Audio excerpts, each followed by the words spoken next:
Chers passagers, ici votre commandant de bord. J'espère que vous avez fait un bon voyage. Le commandant Stefan Rasmussen a toujours été un passionné d'aviation. J'ai eu envie de voler dès mon enfance. Après avoir appris à piloter dans l'armée de l'air, il entre chez Scandinavian Airlines. Il semblait adorer son métier. Le 27 décembre 1991, il est aux commandes d'un DC-9 dernier cri. Il va devoir faire appel à toutes ses qualités pour éviter le pire après l'arrêt de ses deux moteurs et la chute de son avion. C'était un cauchemar. Stockholm Scandinavian 751, nous allons nous écraser. La cause de l'accident le plus déroutant jamais survenu en Suède était insoupçonnable pour les enquêteurs. Leurs conclusions vont mener la relation qui a toujours lié Rasmussen aux avions jusqu'au point de rupture. Je sentais vraiment que je n'avais plus confiance en l'avion.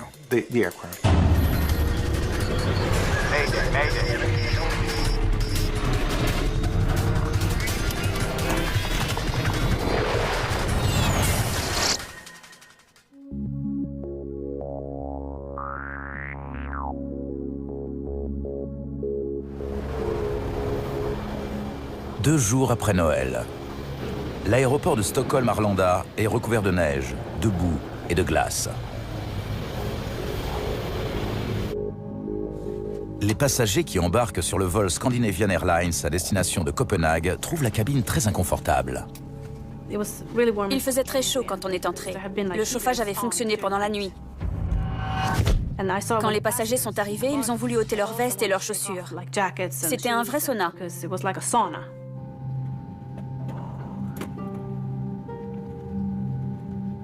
Vous pouvez baisser le chauffage?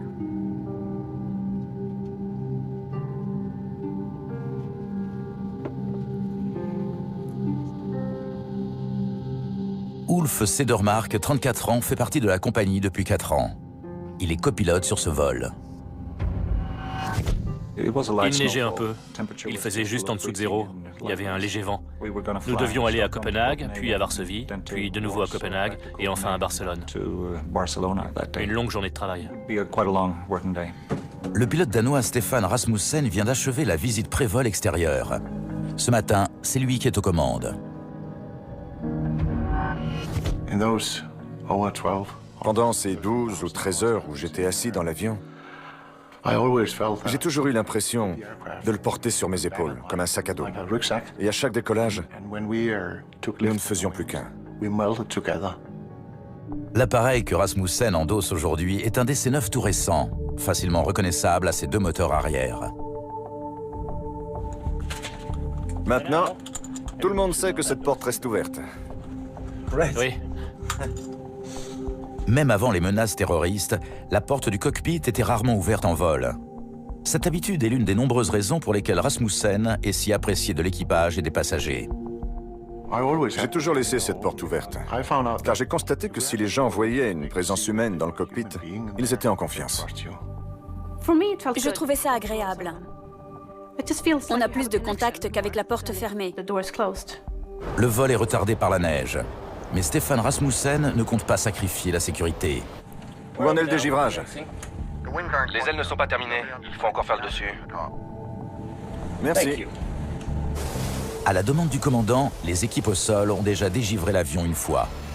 Elles font maintenant un second passage. Ça s'est prolongé. Ils avaient du mal à déneiger le dessus des ailes. On avait donc un peu de retard pour rejoindre notre piste. Pour le commandant de bord, Per Holmberg, pilote sur DC-9 dans la même compagnie, ce retard relève de la routine. Il voyage comme passager et doit assurer un vol plus tard dans la journée. Chers passagers, ici votre commandant de bord. J'espère que vous avez passé un bon Noël. Nous faisons déblayer la neige qui est tombée cette nuit sur les ailes, et ensuite nous pourrons décoller pour des latitudes plus clémentes. J'ai sélectionné nos meilleures hôtesses pour s'occuper de vous. Nous vous souhaitons un agréable voyage. Le vol Scandinavian Airlines 751 est finalement autorisé à avancer. L'équipage doit éviter des amas de neige en roulant vers la piste. Vous auriez pu enlever la neige. Non, ce serait trop facile. Roulons point d'arrêt, piste 08. Bien reçu, Scandinavian 751. Autorisé décollage, piste 08. Aérofrein. Armé. Autobreak, décollage désarmé. Piste sélectionnée. Checklist terminée. Puissance réglée.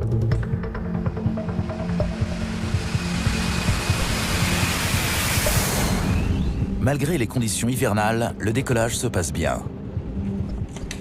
V1, rotation.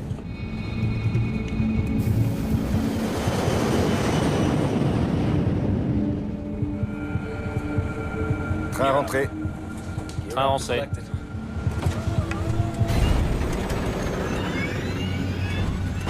Quand Ulf a tendu le bras, j'ai entendu un bruit inhabituel. 22 secondes après le décollage, alors que l'avion est en pleine ascension, un problème survient. Quand on entend que c'est différent, on est méfiant. Il y avait un vrombissement assourdissant dans l'avion, presque comme une explosion.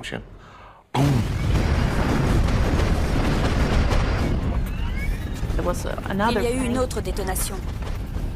Et j'étais surprise, je n'avais jamais entendu ça. À l'évidence, le bruit provient du moteur droit. C'est sérieux. Je crois qu'on a un pompage. J'ai légèrement réduit les gaz du côté droit. Et ce qui était très étrange, c'est que dans le même temps, le régime du moteur a augmenté. C'est comme si vous tourniez le volant de votre voiture à gauche et qu'elle tournait à droite. Ça vous déboussole.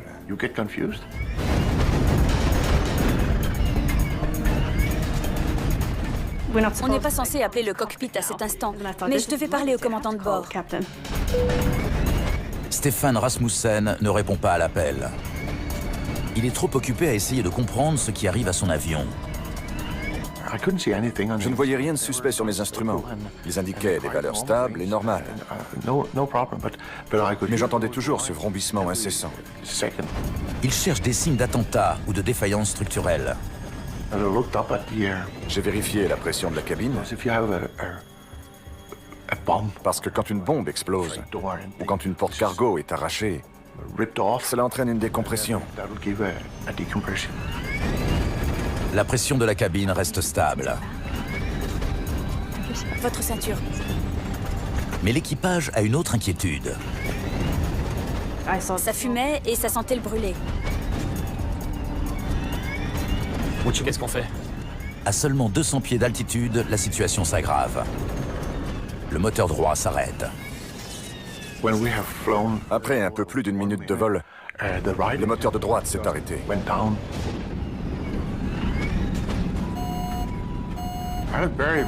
Pendant un très court instant, je me suis dit que c'était un cauchemar et que je rêvais. J'étais perplexe. Très troublé. 2 secondes plus tard, le moteur gauche s'arrête aussi. L'avion n'a plus de puissance. Les deux moteurs ont lâché l'un après l'autre. Je me suis dit, c'est impossible, ce n'est pas vrai. Moins d'1 minute et demie après son décollage, le DC-9 commence à chuter.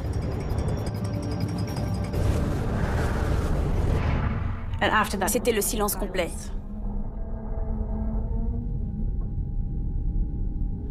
Je crois que ça a été le pire moment pour moi.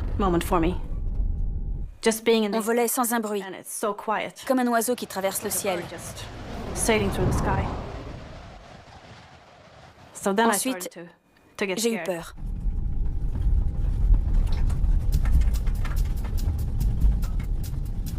Rallumage. Quand les pilotes tentent de relancer les moteurs, les choses empirent. Le réacteur gauche s'embrase. J'ai vu que la température des gaz d'échappement montait en flèche. Le maximum est de 680 degrés Celsius et elle a dépassé les 800 degrés. Un incendie moteur pourrait gagner le reste de l'avion. Je tire? Si le copilote actionne les extincteurs du moteur gauche, il sera impossible de le relancer.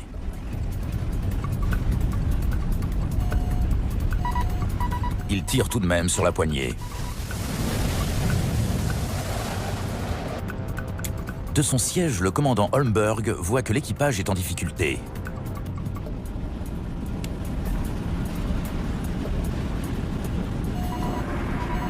Le vol 751 a maintenant un taux de descente de 1200 pieds minutes. Mais les contrôleurs aériens de l'aéroport de Stockholm ignorent que l'avion est en détresse. Arlanda, Stockholm Scandinavian 751. Bonjour SK 751, montez au niveau de vol 180. Nous avons des problèmes de moteur. Nous devons revenir et nous poser à Arlanda. 751, bien reçu. Tournez à droite au cap. La radio s'éteint brusquement, suite à la panne des moteurs. Seul le réacteur droit fournit encore de la puissance, mais il tourne trop lentement pour alimenter les instruments en électricité. Sans moteur, plus de poussée. La seule énergie qu'on ait, c'est l'altitude. Le temps presse.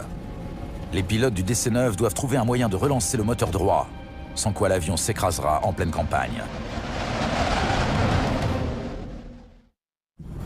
Le vol Scandinavian Airlines 751 continue sa descente de 20 pieds par seconde. Je peux aider? Le commandant Holmberg, qui a embarqué en tant que passager, se joint à l'équipage. Il est venu dans le cockpit pour nous proposer son aide. Je ne crois même pas avoir dit oui. J'ai juste dit « lance l'APU ». Si le groupe auxiliaire de puissance démarre, la radio et les instruments fonctionneront à nouveau. Je lui ai tendu la checklist d'urgence et je me suis concentré sur le vol pour m'assurer qu'on maintenait notre vitesse, notre altitude et qu'on gardait les ailes à plat.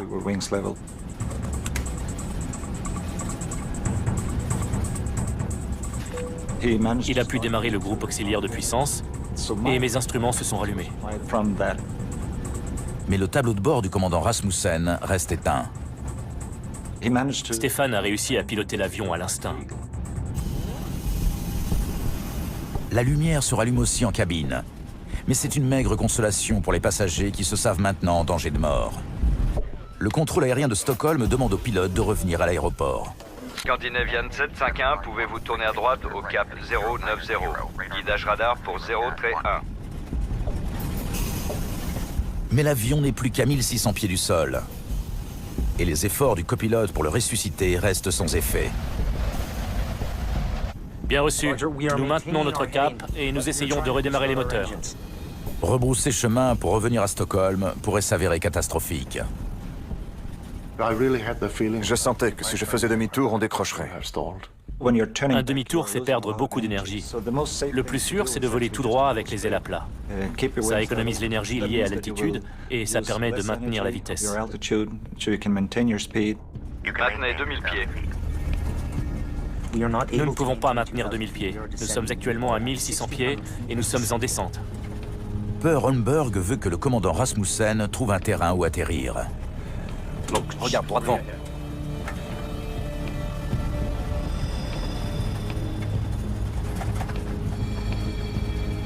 Regarde devant toi. Il criait à Stéphane, regarde devant et surveille ta trajectoire. On va atterrir en urgence. Atterrissage d'urgence! Baissez-vous! Baissez-vous! Baissez-vous! Je ne sais pas combien de fois on a répété « baissez-vous ». Attachez vos ceintures. Pendant que les passagers s'attachent, Rasmussen se demande où atterrir. Regarde devant toi.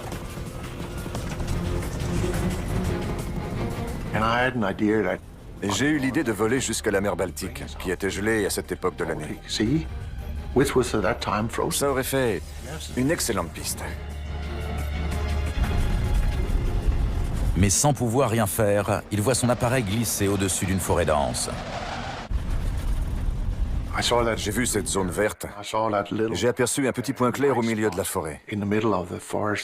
Mais ça semblait vraiment juste. Tourne à droite. À droite!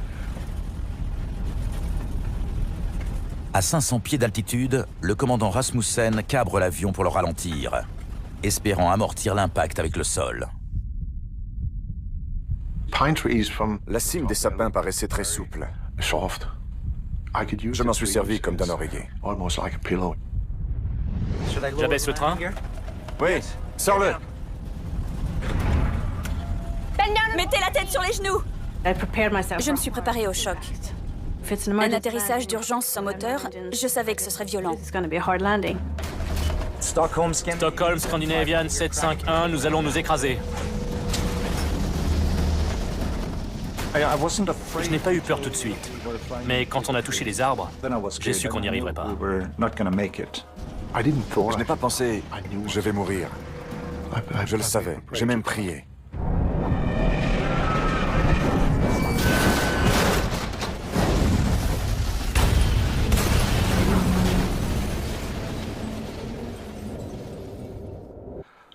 Et un instant plus tard, nous étions dans un univers étrange.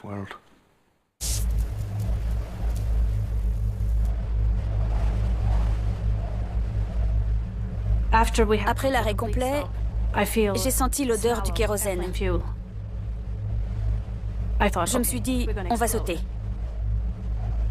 J'ai regardé autour de moi et j'ai vu la neige. Il y avait un trou dans le fuselage, juste en face de la cuisine arrière, et on pouvait sortir par là.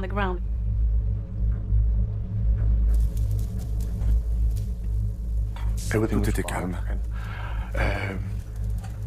Je me suis réveillé. Ça a peut-être duré une fraction de seconde. J'ai eu peur d'avoir une fracture de la colonne vertébrale et de ne plus pouvoir marcher. J'ai bougé mes orteils et mes pieds pour voir si je les contrôlais. J'avais mal à la main, elle était fracturée, et je saignais abondamment du front. J'essayais d'essuyer le sang qui coulait sur mes yeux. Et Stéphane m'a dit, il faut sortir.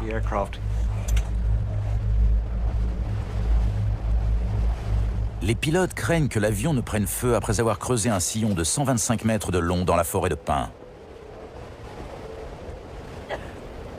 Des dizaines de passagers sortent par les brèches dans le fuselage. Mais le commandant Per Holmberg est inconscient. Tout est allé si vite que personne n'a compris ce qui se passait. Alors je suis restée avec un groupe de passagers. Mais j'ai eu l'impression que les secours étaient longs à venir. Les secours arrivent. Heureusement, aucun feu ne se déclare. Mais beaucoup de passagers ont ôté leurs vêtements d'hiver en entrant dans la cabine surchauffée. Et ils commencent à être transis de froid. La plupart étaient en chemise ou en t-shirt. Ils portaient des vêtements très légers. Certains n'avaient pas de chaussures. Ils sont en danger d'hypothermie. Alors, j'ai pris soin d'eux. Je l'ai peut-être aussi fait pour moi. J'avais besoin de chaleur humaine. C'était réconfortant de réconforter les autres.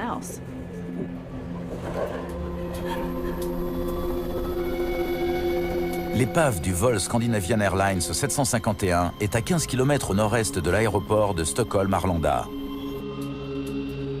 Le fuselage s'est brisé en 3 parties. Compte tenu du chaos qui a suivi le crash, personne ne connaît le nombre de morts. Les secours arrivent en quelques minutes et prennent en charge les survivants. Ils extraient du cockpit le commandant Per Holmberg, qui est inconscient. Il a heurté la cloison du cockpit lors de l'impact, puis il a glissé jusqu'au sol. Il était bien amoché. Il s'est coupé une paupière et fracturé la clavicule. Son épaule était devant lui. Parmi les 92 passagers blessés, seuls 8 sont considérés comme des cas sérieux. Après un rapide décompte, l'équipage constate avec stupéfaction que pas une seule des 129 personnes présentes à bord du vol 751 n'a été tuée dans l'accident. Tout le monde a survécu. C'était un choc. C'était fantastique. J'étais le plus heureux des hommes. On était tous en vie. C'était un moment intense. Les journalistes rapportent au monde entier cette histoire incroyable. Pendant que le bureau suédois d'enquête sur les accidents, le SAIB, prend l'affaire en main.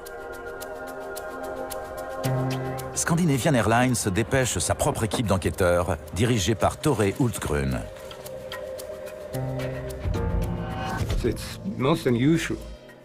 Il est très rare qu'un avion s'écrase dans les bois et que tout le monde survive. Je n'avais jamais entendu ça.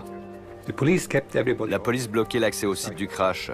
dans un rayon d'une centaine de mètres autour de l'épave. L'appareil était entier, rien n'avait brûlé. Il y avait plein d'indices exploitables. Henry Kellinder du SAIB est chargé d'analyser ces indices. Nous avons commencé à documenter le site de l'accident en photographiant la trajectoire de l'approche finale à travers les bois, ainsi que les débris qui étaient dispersés un peu partout. Les 2 boîtes noires qui enregistrent les conversations dans le cockpit et les paramètres de vol sont retrouvées tout de suite.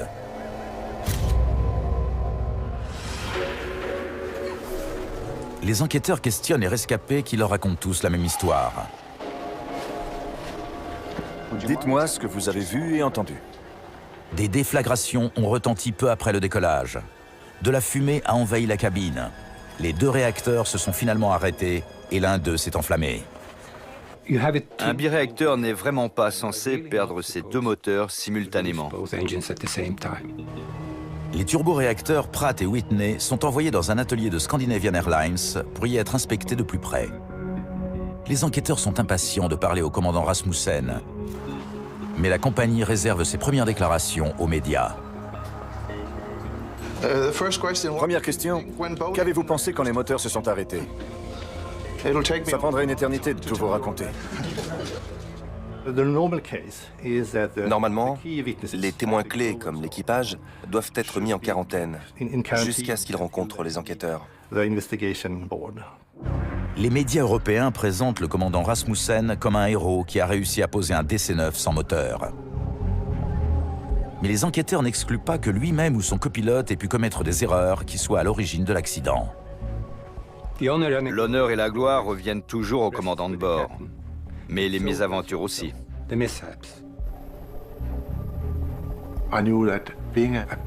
Je savais qu'une fois sous le feu des projecteurs médiatiques, la situation serait différente. Et je me suis dit, tu n'as plus qu'à leur raconter toute l'histoire et à prier pour qu'ils découvrent ce qui s'est passé.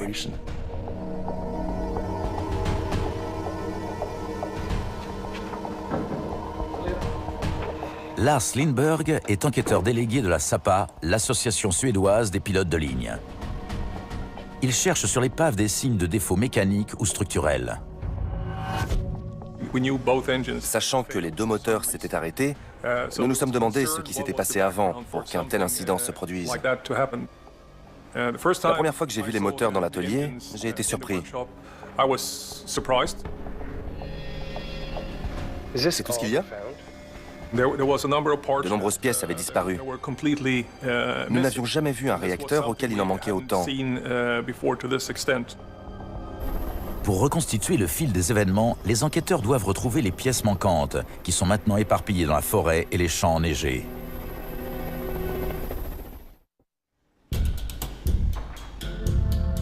Un examen minutieux des moteurs du DC-9 permet de recenser toutes les pièces qui leur font défaut. Les 2 moteurs avaient perdu des pièces. Il fallait donc amasser un maximum d'éléments, chercher l'origine de l'accident et déterminer comment tout s'était enchaîné. Les pièces manquantes pourraient expliquer pourquoi les 2 moteurs ont cessé de fonctionner à quelques secondes d'intervalle. Mais elles peuvent être n'importe où le long du trajet de 15 km effectué par l'avion. Il faut les retrouver. Grâce à l'enregistreur de paramètres de vol, les enquêteurs retracent l'itinéraire du DC-9 pour voir où les pièces auraient pu tomber.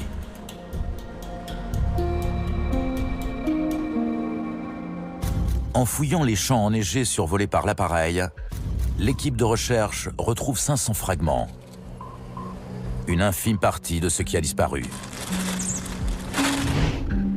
Beaucoup sont très endommagés.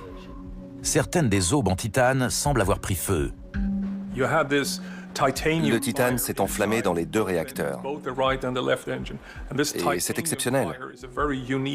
Il faut une température et une pression extrêmement élevées pour qu'une aube en titane prenne feu. Les enquêteurs continuent à chercher la cause de la panne. La conduite de carburant du moteur gauche est bosselée. Elle a été heurtée et sectionnée par une pièce métallique qui a traversé le réacteur à haute vitesse. Cette pièce s'est détachée. Elle a rompu la conduite de carburant et le kérosène s'est répandu sur le moteur chaud. À l'évidence, le moteur se désintégrait en vol. C'est sérieux. Cette découverte explique l'incendie du moteur gauche et le fait que de nombreuses pièces aient été retrouvées si loin du site du crash. Mais il reste à déterminer pourquoi les réacteurs se sont disloqués. Les passagers et l'équipage vont apporter un indice crucial. Ils ont tous entendu une série de déflagrations avant que le moteur gauche s'enflamme. L'enregistreur phonique confirme leur déclaration. On entend ces bruits au moment où les dégâts surviennent, comme l'indique l'enregistreur de paramètres de vol. Ces détonations bien connues des enquêteurs ne laissent plus de place au doute. Les moteurs ont été victimes d'un pompage juste après le décollage. Les réacteurs ont besoin d'un flux d'air constant pour fonctionner. Plusieurs turbines propulsent l'air à travers différents étages de compression. Mais quand le flux est interrompu, le carburant situé à l'arrière des moteurs s'enflamme et reflue vers l'avant. C'est le pompage. Il y a des cas plus ou moins sévères, et ça peut parfois causer l'arrêt total du moteur. C'est sérieux. Ce pompage était très violent. Très rapidement, l'avion s'est retrouvé avec 2 moteurs impossibles à redémarrer qui ne fournissaient plus de poussée. Ce n'était plus qu'un planeur géant.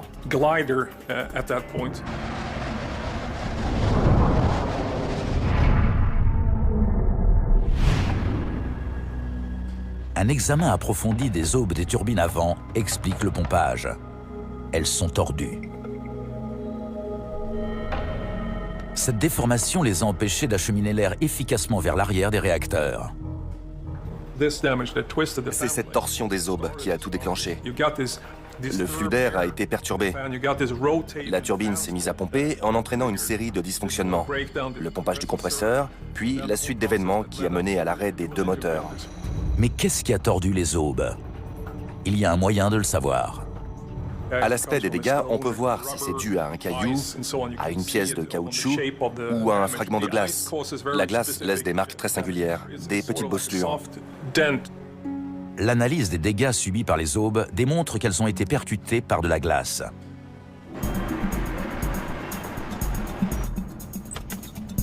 Maintenant, les enquêteurs veulent savoir d'où venait cette glace. Le bulletin météo des 24 heures qui ont précédé le crash. Ils savent qu'il a plu et neigé sur Stockholm quelques heures avant le décollage du vol 751. La température oscillait autour de 0. Il y avait eu du crachin, de la neige et de la pluie dans la matinée. Ils apprennent que l'avion était arrivé de Zurich la veille au soir avec un niveau de carburant supérieur à 50%. Ils avaient beaucoup de carburant dans les ailes en prévision d'un éventuel déroutement. La température du kérosène avoisinait les moins 20 degrés Celsius. Cette nuit-là, les conditions étaient propices à la formation de glace transparente sur les ailes. Il y avait du carburant très froid sur la face supérieure de l'aile. La température a chuté pendant la nuit, il a neigé, puis plu, puis à nouveau neigé. Et ça a formé un millefeuille. De la glace, de la neige fondue et au-dessus de la neige fraîche. Il y en avait une dizaine de centimètres sur les ailes le matin. La responsabilité du dégivrage incombe en dernier ressort au commandant de bord.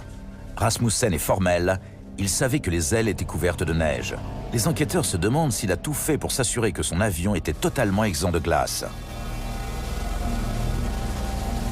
Le pilote affirme qu'il a demandé aux techniciens un dégivrage complet. J'ai fait le tour de l'avion. Il était couvert de givre. Voyant qu'il restait du givre sur les ailes, le chef d'équipe a ordonné à ses hommes de faire un second passage. J'étais convaincu que l'avion était prêt. Et lui aussi en était sûr. Où en est le dégivrage? Les ailes ne sont pas terminées. Il faut encore faire le dessus. L'enregistreur phonique confirme les déclarations du pilote. Ils ont bien nettoyé sous les ailes? Oui, oui. Ils ont fait un passage, ils ont regardé le résultat et ils ont passé une deuxième couche. Au total, 850 litres de dégivrant ont été pulvérisés sur l'avion. Mais peut-être n'était-il pas assez concentré pour faire fondre l'épaisse couche de glace qui s'était formée sur les ailes pendant la nuit. Des techniciens analysent des échantillons du fluide utilisé sur le DC-9. Rien de concluant. Les liquides employés étaient tout à fait normaux. Mais en interrogeant l'équipe de maintenance qui a travaillé sur l'avion, les enquêteurs se demandent si les opérateurs de dégivrage ont été assez consciencieux. L'équipe au sol affirme qu'après son passage, les ailes semblaient impeccables. Mais les apparences étaient trompeuses. Ça semblait parfait, parce que la glace transparente qui se trouvait sur les ailes était invisible. Un technicien avait inspecté l'avant de l'aile sans voir de glace. Il ne pouvait pas savoir qu'il y en avait un peu plus loin, hors de sa portée. Le règlement ne prévoyait pas d'escalier pour monter sur l'aile depuis la plateforme de dégivrage. La surface paraissait lisse et brillante, mais il restait quelques centimètres de glace sur l'aile au moment du décollage.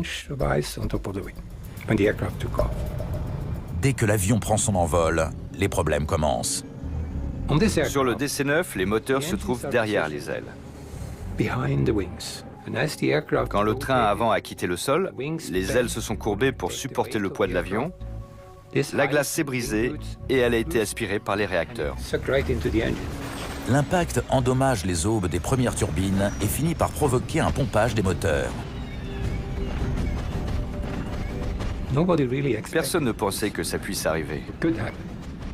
Et pourtant. Quand de la glace se détache des ailes, cela ne pose pas de problème à la plupart des avions. Mais en raison de leur disposition, les moteurs du DC-9 sont plus vulnérables aux projections. Cependant, les réacteurs Pratt et Whitney de l'appareil accidenté ont été conçus pour résister aux ingestions de glace. La cause de la catastrophe est donc ailleurs.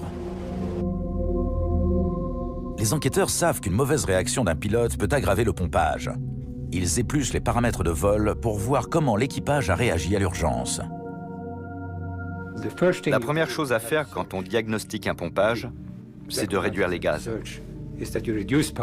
Le commandant Rasmussen affirme l'avoir fait.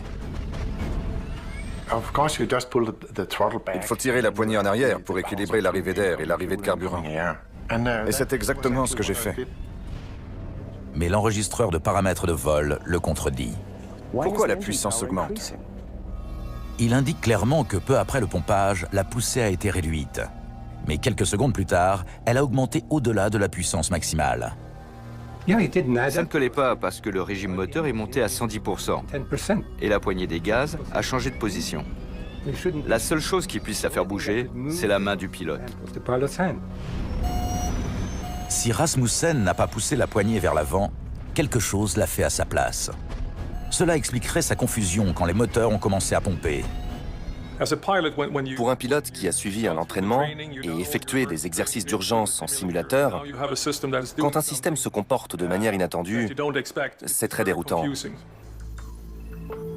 Malgré leurs efforts obstinés, les enquêteurs ne parviennent pas à expliquer cette augmentation de poussée. Ce qui était frustrant, c'était de ne pas savoir pourquoi le système avait réagi comme ça. Mais presque 2 mois après l'accident, le constructeur de l'appareil apporte la réponse. Le coupable s'appelle rétablissement automatique de poussée. C'est nouveau. Ça augmente automatiquement la poussée pendant l'ascension. Les autorités suédoises apprennent que ce système, appelé ATR, est un dispositif de sécurité qui équipe depuis peu la flotte de Scandinavian Airlines. Il a été créé car la FAA avait découvert que certains pilotes réduisaient considérablement les gaz au décollage et à l'atterrissage pour limiter le bruit au-dessus des zones d'habitation. L'ATR était conçu pour les empêcher de réduire la puissance au point de mettre l'avion en danger. Dès qu'il a ralenti, le système s'est enclenché. Les enquêteurs apprennent qu'au moment où Rasmussen a réduit les gaz pour éliminer le pompage, le système a jugé que la poussée était dangereusement faible et il a repoussé la poignée vers l'avant. L'augmentation de poussée a aggravé le pompage jusqu'à la destruction des moteurs. L'enquête conclut que les pilotes avaient pris les mesures adéquates pour supprimer le pompage et éviter la catastrophe. Mais le code informatique de l'ATR a réduit leurs efforts à néant. Une suite de 0 et de 1 a fait bouger la poignée des gaz. Les moteurs qui pompaient parce qu'ils recevaient déjà trop de carburant en ont reçu encore plus. Et en l'espace de quelques secondes, ils ont tous les deux été totalement détruits.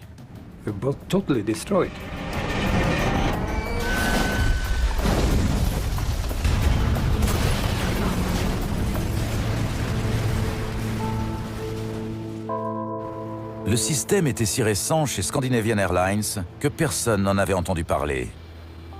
C'était déroutant pour tout le monde, car nous n'avions aucune information sur ce système et la compagnie ignorait que ces avions en étaient dotés. Nous ne l'avions pas acheté. On nous l'a glissé en même temps qu'un autre système.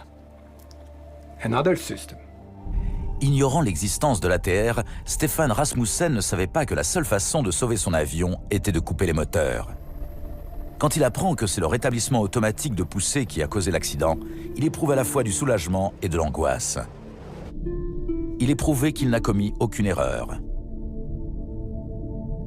Quand j'ai eu ce message, ça a été une vraie libération. C'était comme gagner à la loterie. J'étais si heureux de pouvoir enfin expliquer pourquoi j'étais en proie à une telle confusion. Mais le pilote perd confiance dans la fiabilité de ses instruments et cela met fin à sa passion et à sa carrière. Le 20 octobre 1993, le bureau suédois d'enquête sur les accidents publie son rapport sur le crash du vol 751. Il indique que les gestes du commandant Rasmussen et du copilote Cedermark ont contribué à éviter le pire. Et bien que les enquêteurs aient d'abord critiqué la décision du commandant Holmberg d'entrer dans le cockpit, ils jugent finalement son aide salutaire. Ces hommes ont piloté leur avion jusqu'à son arrêt total au sol. Ils n'ont jamais abandonné. Ils n'ont rien lâché. Les enquêteurs jugent que le principal responsable est Scandinavian Airlines, dont les procédures de détection de la glace transparente étaient inadéquates.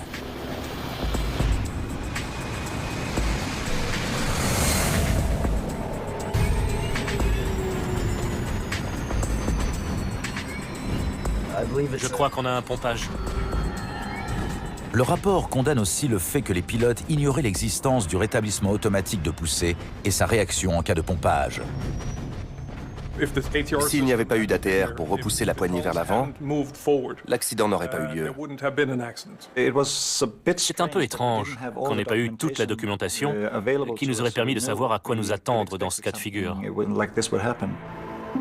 Suite à l'accident, Scandinavian Airlines a commencé à former ses pilotes à l'utilisation du système ATR. Des mesures ont aussi été prises pour s'assurer de l'absence de glace transparente au décollage. Nous avons changé toutes les procédures, fourni des escaliers aux techniciens et ajouté au règlement l'obligation de monter sur l'aile et de la toucher de la main pour vérifier qu'elle est dégivrée. Après sa convalescence, le copilote Ulf Cedermark est remonté dans le cockpit. Je n'ai pas eu l'impression que je ne serais plus capable de piloter un avion. Quoi qu'il arrive, je sais que je peux encore voir les choses telles qu'elles sont. J'aime toujours mon métier, et si un problème survient, je peux y faire face. Mais le retour de Stefan Rasmussen a été beaucoup plus difficile. Puissance réglée. J'ai vu un psychologue très qualifié, et nous avons parlé de mon aptitude à revoler. Il savait que ce serait une décision difficile. Train rentré.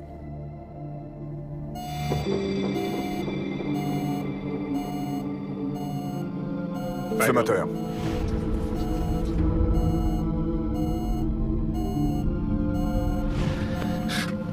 Malgré des heures de simulateur, Rasmussen n'a pas repris confiance en son avion.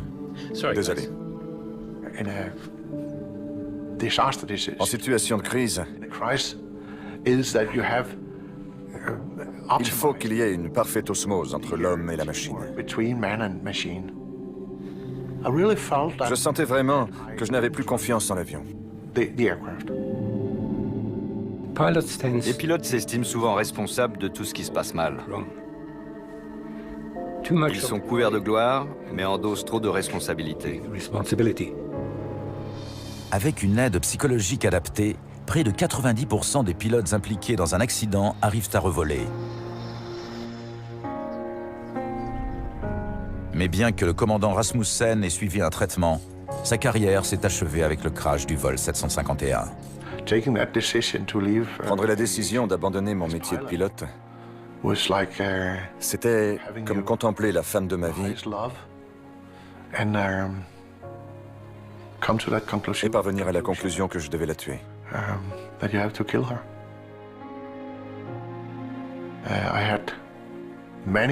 J'ai vécu de nombreux moments de bonheur à bord d'un avion.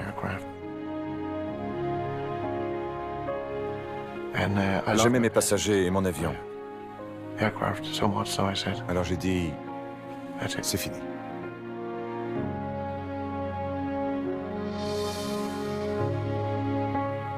Je n'ai jamais regretté. Je crois que j'ai bien fait.